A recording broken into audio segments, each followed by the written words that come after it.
Oh, Phantom Doctrine, what could go wrong? Take XCOM and throw it in a Cold War 80s setting with super spies and mind control and corkboards and pictures of string all attached to each other. This is a game tailor made for my interests, and sadly, I wasn't able to complete it. I would have loved to have finished Phantom Doctrine, but a broken quest in the main plot kept me from doing just that. One specific mission that involved tracking down some mind control check just would never pop up for me. I spent close to 4 hours advancing time, doing random safe house raids, drugging up all of my agents, tailing enemy operatives to keep them from killing informants. It's all the generic missions, but the mission would never pop. The one that I needed to advance the plot never showed up. I cleared out the entire tech tree, amassed around 50 grand worth of money, and all of this was for naught. I realized at this point my 23-hour save was broken and I'd have to start over. But I didn't. At that point, I figured if the game's not going to respect my time, why should I bother playing it anymore? And that is such a travesty. Let's assume, though, that this is an isolated issue. And that was the one problem that I only had, and all the other reviewers didn't have this problem. They didn't run into a game-ending bug. What's the game have to offer beyond that? Well, if it wasn't for that bug, I'd probably love this game a hell of a lot more than I do right now, even with all of its less annoying bugs that are inside of it. See, there's so much going on for Phantom Doctrine here. Like in XCOM, you're placed in charge of a cell of agents trying to unravel a global conspiracy, and Phantom Doctrine loves to tie in many real-world events in this. For example, there was the Beirut bombing in 1983, there was a downing of a passenger plane by Russians. All of this gets interwoven into plot. Like, what we know what happened in reality isn't what happened. For example, in Phantom Doctrine, the Beirut bombing was meant to kill one person, not just a random terrorist act. It's just a damn shame I couldn't finish it. Mechanically, it plays a lot like Creative Forge's previous game, Hard West. There's minimal randomness to combat. You know how much damage you're going to do to an enemy. When you target someone, the game shows you what a full damage shot will do, what a graze will do, and what determines if you're going to hit or not is how much awareness an agent has. In Hard West, this was known as luck. Here, it's awareness. If you haven't played Hard West, consider awareness kind of an energy bar, where you can consume these points, this energy, to do special things like a headshot or knock out another agent. But it also works as armor. The more of you have, the less likely the shot is going to do full damage to you. So if you're out of awareness, you're taking a lot of damage. So it's a little bit of a dance you have to do to balance between the two. Missions can also go a few different ways too. You can go in guns blazing, or you can actually stake the place out and learn where all the security doors and tripwires are and security cameras. You can go in with a full squad armed to the teeth with shotguns and heavy machine guns, or you can send a few agents deep into the map in disguise. They'll blend in with everyone else, and they can turn off security for you and use silenced weapons to get to the target.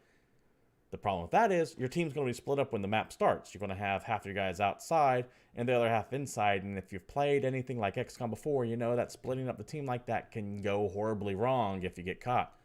What is amazing, though, is that stealth is actually a viable way to play. There's been multiple missions I was able to get everyone in, kill the target, take out the resistance, and get out without tripping an alarm. And it's just as satisfying as when you do it in Hitman and get the Stealth Assassin mission, or the Stealth Assassin rating, rather. Just as good here.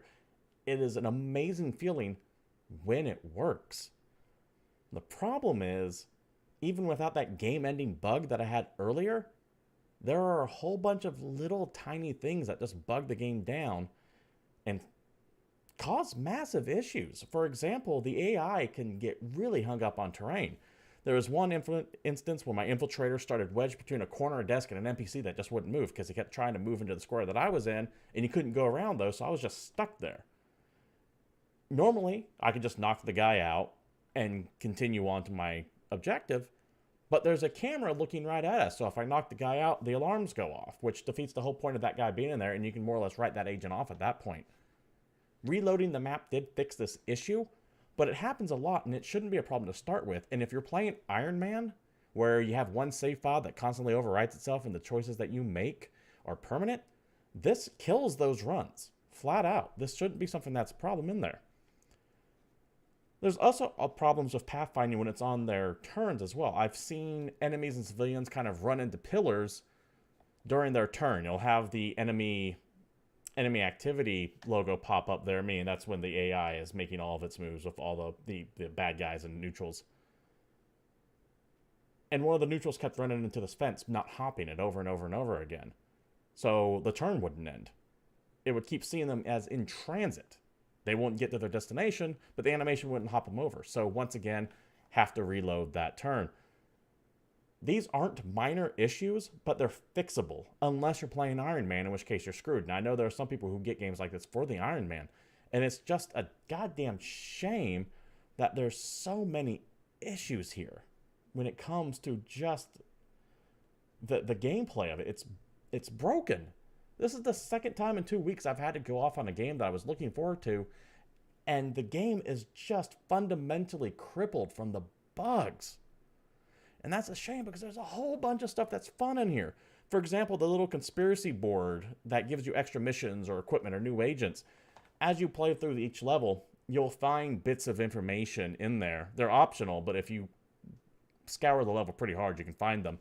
And you can tack up these code names on a corkboard that is very reminiscent of the Charlie Day meme from Always Sunny in Philadelphia, when he's kind of smoked out, eyes bulging, waving at the conspiracy board. And you can take this thread and connect them together, and you'll eventually find a location that's important and a person that you might need to find in that location. And it launches a mission there sometimes. Other times it's just like, hey, you figured out this conspiracy, so here's some extra tech, or these guys might be bad, or here are a few extra agents you can recruit. But after a while, that does get a little boring, especially since I was stuck in one part of the game for so long. I'm sure it might change up as it goes on, but once you start seeing the same code names over and over and over again, it really starts to lose its luster. And what was fun quickly turned into a dull chore. And that happens with a lot of stuff in Phantom Doctrine. You can only do the same mission so many times before you start getting bored. I will admit, my playthrough is very influenced by the fact that I had to sit down there and play for 6 hours to see if this was a bug or if it was a feature in the game, to see if this mission ever popped up, and it just never did. Your results may vary, but here we are. Much like with We Happy Few, which I reviewed last week, I cannot recommend this game in its current state, despite how much I was looking forward to it. I chalk up a lot of my negative experience of wasting 4 to 6 hours of the end of the gameplay trying to find a way to get around this crippling bug, trying to get this mission to pop up, going back, restoring saves, playing to that point.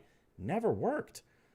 But even if it wasn't for that, there are too many other smaller bugs that bring this, what would otherwise be an excellent game, down. And I'm sure if Creative Forge has the time and wherewithal to hammer out these issues, this could be a fun little mid-tier strategy game. But at the end of the day, I have to review the game that I'm given, not the one that it could be. And it pains me to say it, but as it stands right now, Phantom Doctrine is not worth buying.